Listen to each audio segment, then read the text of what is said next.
Now, how many of you want to be in unison with the Holy Spirit? Just put a 1 in the chat if you want to be in unison with the Holy Spirit.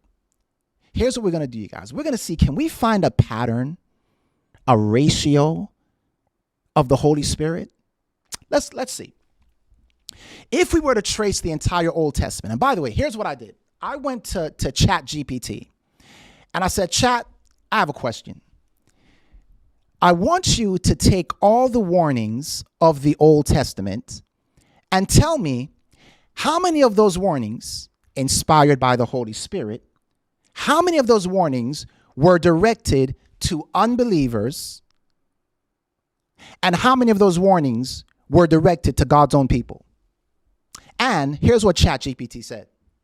ChatGPT put out a number for me and said approximately 70 to 85% of the Holy Spirit's focus on reproving in the Old Testament was towards those professing to believe in God. Y'all put a 1 in the chat. Put a 1 in the chat if you could see that clearly. Most of the books of the Old Testament are directed at the people of God. That would make sense. The Old Testament was written for the people of God. All right.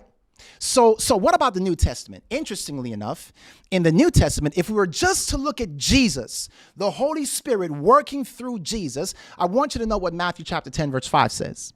Then these 12 sent forth and commanded, these 12 Jesus sent forth and commanded them, saying, go not into the way of the Gentiles, and into any city of the Samaritans enter you not, but go ye rather to the lost sheep of the house of Israel. Interestingly enough, Jesus says, I've only been sent unto the lost sheep of the house of Israel.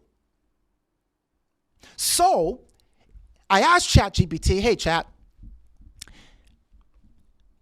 how much rebuking did Jesus do to unbelievers versus to the people who claimed to serve God?